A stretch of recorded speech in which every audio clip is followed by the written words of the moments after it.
Hello friends, welcome to the part 2 of the series on environmental management system. In our first session, we had discussed about the need and relevance of an environmental management system and how its roots originate to the International Organization for Standardization and the series of ISO 14000 standards developed by them. We also looked into the basics of ISO 14001, which is named as Environmental Management Systems Requirements with Guidance for Use. We had seen that the ISO 14001 is based on managing the organization based on the interrelated processes. All the processes should be planned, they should be interrelated, their relation has to be well identified. The goals with respect to the environmental management of the activities, products, and services of the organization have to be set. All the processes as they carry on, they have to be measured, recorded, and at the same time, a continuous cycle of improvement should be in place in the organization as a part of this system. So ISO 14000 basically provides an outline for the environmental management system. As discussed before, the environmental management system is also based on the basic PDCA cycle, which we all commonly know as the plan, do, check, and act cycle. The 14001 has the basic 5 elements, wherein the first element addresses on having a policy related to the environmental management commitment of the organization. The second part deals with the planning. The third with the implementation and operation, which is the do part. Third is the checking and corrective action, which is the check part. And fourth is the management review, which is basically concerned with acting on whatever shortcomings have been found during the checking. So these are the basic 5 elements of ISO 14001. In this lecture, part 2, we will be discussing the policy, planning, and implementation and operation part of the ISO 14001. Coming to the environmental policy. The environmental policy, as decided by the organization, has to be appropriate to the kind of activities of the organization, the scale of the activities, and the impact that the activities of the organization has on the environment. The policy at the same time has to be from an executive level manager. He must sign the policy and it has to be maintained in the document control procedures. So basically the policy has to be properly documented, has to be implemented, it has to be maintained at all times, it must be communicated to all the people who are actually involved in implementation of that policy, and at the same time it should also be publicly available for all the stakeholders, the customers, the regulatory bodies, and everyone to have a look at the policy of the organization.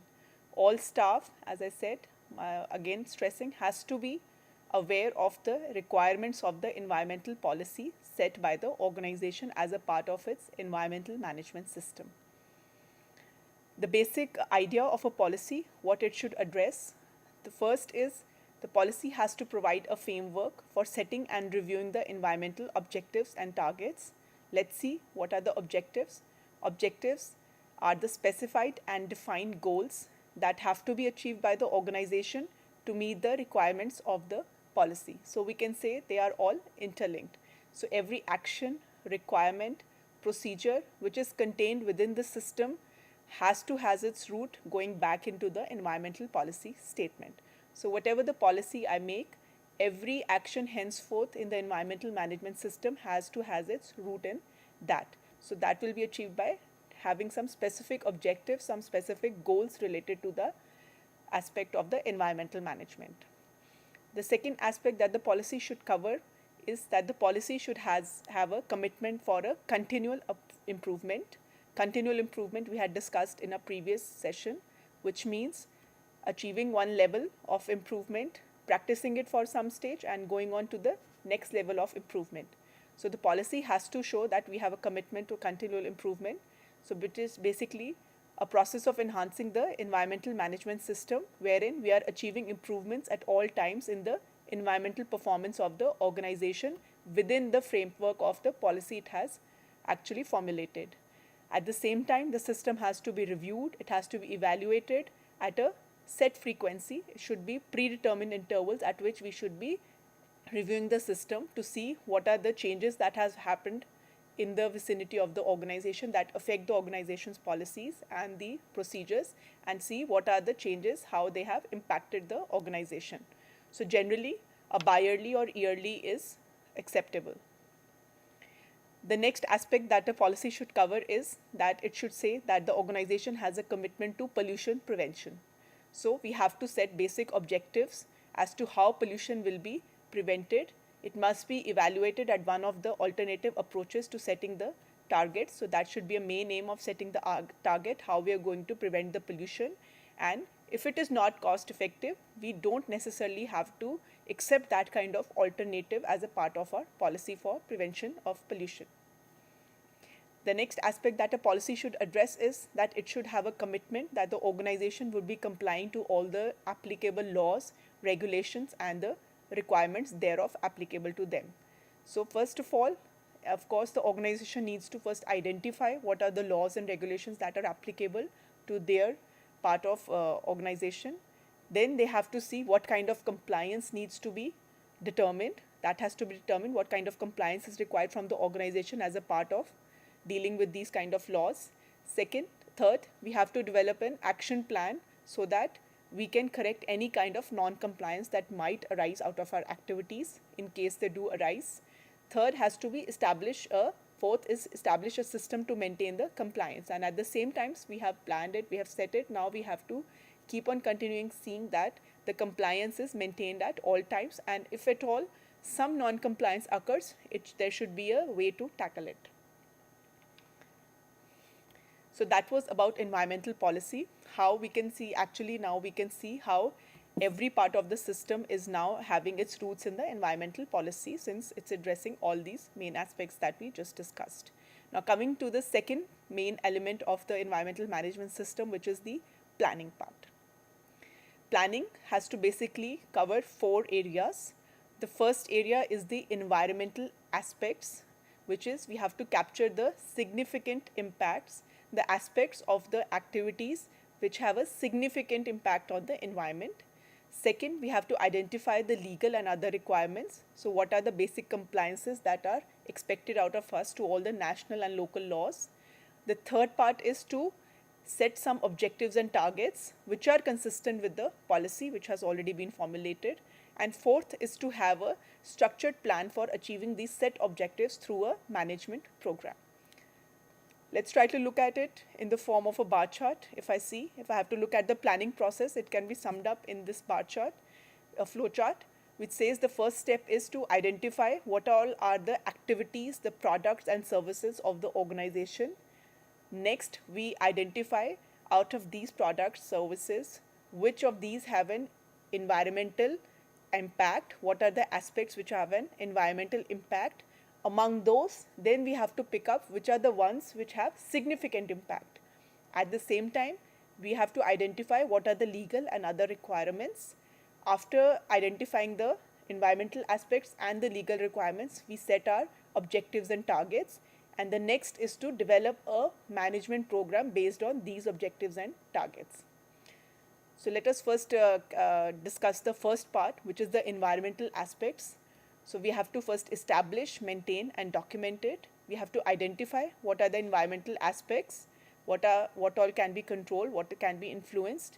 Then out of those we have to pick up which are the ones which are significant. So these have to be actually determined by the organization itself which is trying to establish this system.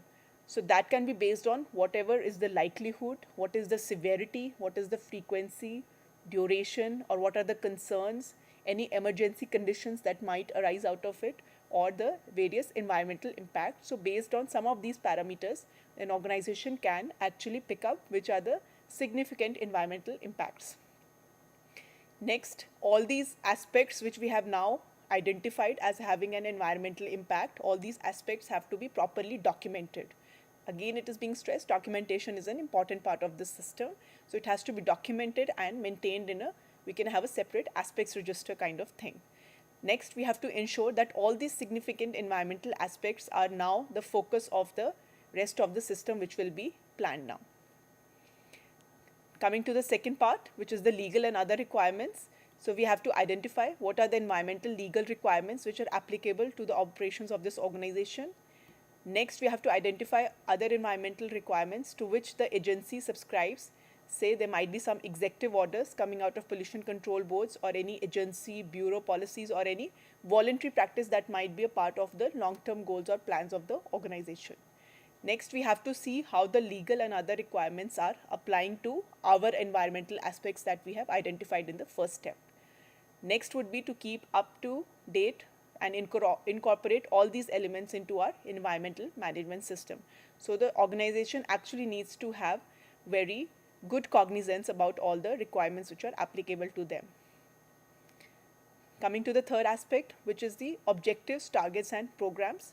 So objective can basically be identified as an overall goal which is consistent with the environmental policy that the agency has to achieve.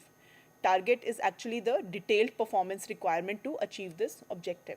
So if first set the objective based on a policy, I have the objective to achieve this, then how will it be achieved? That will be the target in terms of measurable detailed performance parameters.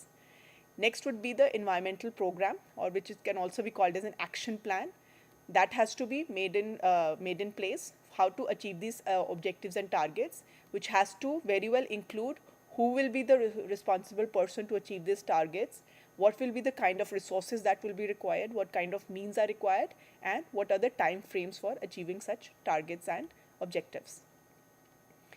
Coming to the third part of the ISO 14001, which is now the implementation and operation. If we look at it in the form of a simple flow chart, this basically incorporates three main heads. The first head is on organization and accountability. Second is on capabilities and communications. And third is on controls. So what this organization and accountability, that basically covers, we have to set up a structure of the organization, what will be the flow of responsibility and what will be the flow of authority. So who has what kind of authority and what kind of responsibility in this system. Now, once we have given them the resources, once we have given them the power, next we also have to strive to give them the necessary capabilities and communications have to be made in place. So that can be done through trainings, providing them proper trainings, awareness, and developing on their competence. And a proper communication channel always has to be in place, which should basically be a two-way channel. The third part of this implementation and operation is having the controls. Now for the controls, the first thing is to have a proper documentation. Then all these documents have to be controlled, which we will discuss what we mean by a document control in our later slides. Third has to be an operational control. The actual operations have to be controlled. And fourth is to be prepared for any emergency and how would our response be in case such emergency arises. So let's discuss the first part, which is the structure and responsibility. So basically the responsibilities of each individual and unit within the organization has to be defined and has to be documented, again with respect to the environmental management system. So every person has to recognize what their responsibility is and what their role they are playing in the management system. So this part basically covers who does what. Next, let's discuss. So basically we have to see that adequate resources, again, if I'm saying a person has to do this task, they have this responsibility, they have to be provided with proper resources so that they can actually accomplish that task. So we have to provide proper resources. That has to be provided by the top management. As we had discussed, the environmental policy has to come from a top management executive level manager. So since he has committed that I am committed, my policy is this, I'm committed to this kind of targets, objectives, so he has to also provide resources for it. So this top management has to provide the resources to implement and maintain the system. Now these resources would be in terms of manpower, any special skills, any technology that is required, and even in terms of financial support. Again, now to have an overall look so that there is one person who is the actually communicator point of view. So management representative has to be appointed who will be actually dealing with the top management in doing the necessary communication about the system. So a management representative has to be appointed that will ensure the conformance and continual improvement, which is an integral part of the system. So again, they should have a proper responsibility and authority to establish the requirements of 14001, to review how it has been implemented, to also determine in the operational conformance, the system that has been developed, is it in conformance with 14001? So this management representative should have enough resources to do that. And again, this will be the person who will be reporting to the top management on what all are the conformances and how the continual improvement is being achieved in the system on a regular basis. So once all the structure has been defined, responsibilities have been given, resources have been provided, next we have to work on giving them on developing on their competencies to achieve these tasks. So training is a very good method for that. There has to be proper awareness of how the system is there, what their role is, and what kind of performance is required from them. So there can be a general awareness training which can be for an entire organization, say on the importance of environmental management system, so they can actually understand the relevance of it. Next, we can also discuss the various roles with the organization for achieving and maintaining the management system. So what are the various roles, how they are actually playing their part in achieving the system. And then again, proper training has to be given that if there are any deviations from the set role, how it will impact the management system. So there is a very actually question, a basic question is, so we have to identify who needs to be trained.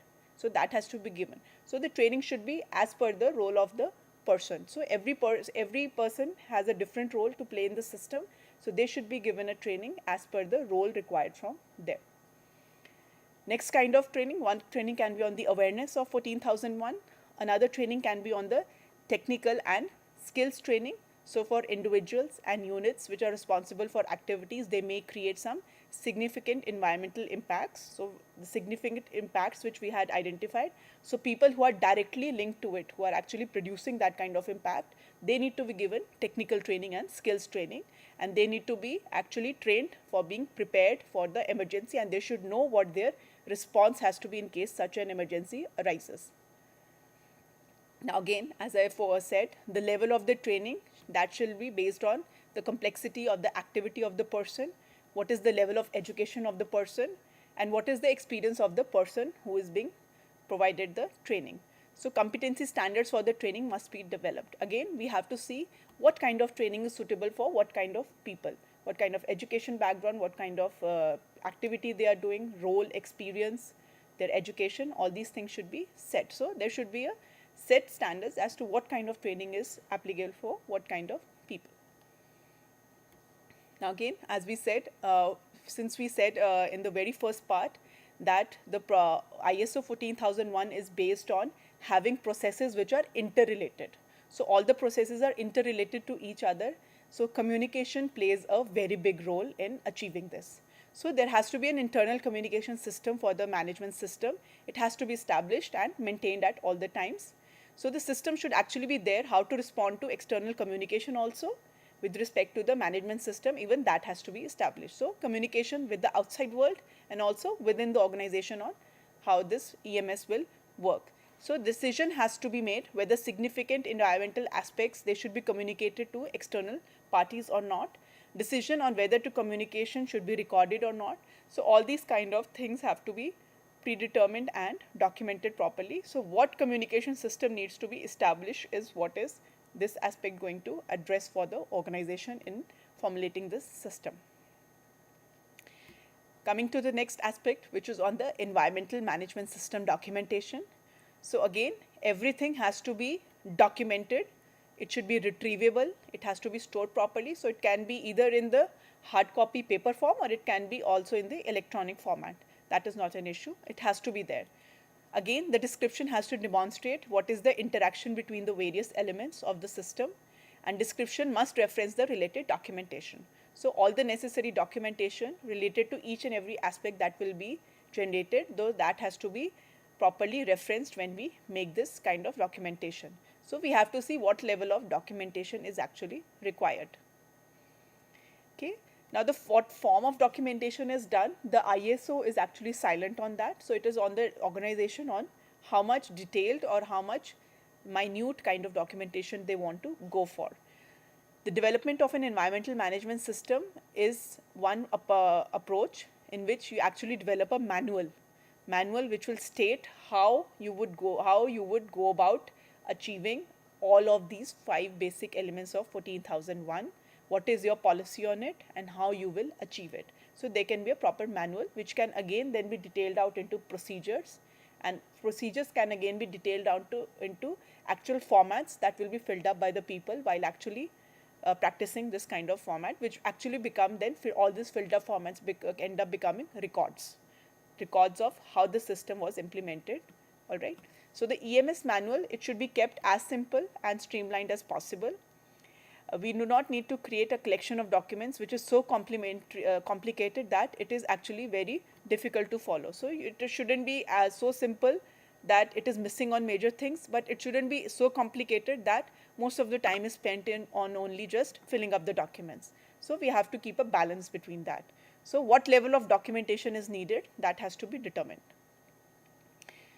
Next aspect of documentation would be how to maintain current and accurate documents. Since we're talking of documents will get filled up, they might get obsolete because something new might come up which supersedes this. So we have to see how we will maintain the most current and accurate documents. That part covers the document control, which we are coming to. So what exactly is document control? So again, we have to see what is the scope of the document control system, which is what the document control system that you're doing, what will it cover? It will cover the environmental management system documentation. So there has to be a document approval or an authorization process. So whatever document is coming out for the system, so it has to be properly approved, properly reviewed, and a competent person should be issuing this. Then again, whatever revisions are happening in the document, that has to be properly tracked so that can be looked into whenever required for the purpose of even audits and even for the purpose of improvement. And even if the organization is trying to implement similar system for another of its activities, say.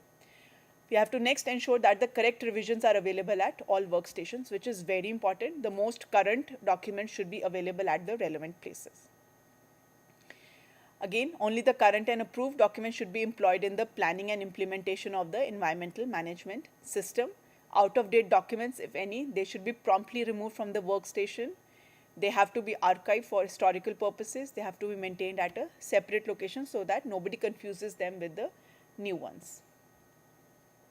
Now, apart from documentation, you have made up, as we are saying, documentation has to be made, so it has to be controlled so that we know that this is the one that has been issued by the competent authority, this is the latest, and this is how I'm supposed to go about my work. Now, next is the operations. Now, those have to be controlled. So the organization has to identify the operations and activities which are directly associated with the significant environmental aspects. So we are having our roots back to the policy planning. Okay, so organization must develop the procedures and the operational criteria which include maintenance that address the specific operations and activities. So we have to develop very specific procedures now. We made our policy, we made our targets. Now what are the specific, we made our manual which says how I'm going to address all the 5 elements. Now how I'm going to achieve it, that has to be detailed procedures need to come into place. So what will be the operational criteria and all. So that has to be there. And when we said earlier that has to, the manual should have proper references. So whatever policies you're putting up in your manual, whatever are the related procedures, it has to be properly referenced. Say I have to achieve this part, say document control part, the detailed procedure is, say procedure detailed SOP ABC, say. So that has to be properly referenced. Organization must communicate the procedures and operational criteria to the suppliers of products and services that it will be interacting with for the established significant environmental aspects. So say we are talking of a significant environmental aspect. So it is related to production, say, of some products. So there is some raw material which is coming to the organization. So all the suppliers, the vendors of this raw material, they also have to be properly communicated about what is the operational control, what is the procedures of the organization that it would like to undertake for acquiring such raw material. So it has to be properly communicated to all the people directly involved with the activity. So we have to understand this may not only be the people directly in the organization, there can be people outside also which are directly linked to the activity. So we have to ensure, how do you ensure that the operations are controlled properly? That is what this aspect has to cover. Now, as I said, for the implementation and operation, the last aspect was the emergency preparedness and response. So again, the organization, based on the various activities, has to identify what are the possibilities of which kind of accidents that can occur, what kind of emergency situations can arise because of the activities being undertaken by the organization. So the organization has to really prepare itself for all these emergencies that might arise. And again, what will be the response procedure? Say, I have to say, in my operation, there is a possibility of a, because of short circuiting, there might be a case of a fire. So it has been identified that there might be a fire outbreak. Next, I should know, as a part of the system, how I will respond in case this fire happens. So that is called the response, emergency response of the organization. So it has to again develop proper detailed procedure on what is to be done, who will be responsible for initiating such kind of actions. People have to be given proper training, how to respond to this, say, fire, that they are supposed to assemble outside, how to operate the fire extinguishers. All these kind of things have to be come into the detailed procedures, and again linked to the basic training. When we talked of competence, skills, and also all these have to be developed. Okay. Then again, organization has to evaluate and revise all the appropriate procedures from time to time. They have to be revised. Okay. Now again, this again has to apply to the entire organization and not just the significant environmental aspects. So we have to understand this. Emergency, in case any emergency, any disaster situation is happening, that has to be actually addressed for the entire organization and not just the areas which are producing the significant impacts. So this aspect basically covers how to plan and respond to the emergency situation. So what can be the potential process steps? First of all, a good idea would be to have an inventory of all the hazardous substances which are involved in the organization's activities. Then identify what can be the potential accidental scenarios because of these substances. Then we can say, we can start modeling what are the potential distribution patterns. Say there is one type of situation that can happen, then what is the pattern? It might have more likeliness of happening in, say, A area of the organization as compared to B. So all these kinds of mapping of the distribution patterns.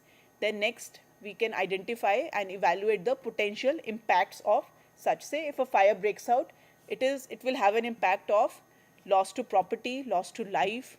So even the production will be shut down for, say, some amount of days, and all these kind of things have to be seen. What are the potential impacts because of such a response happening?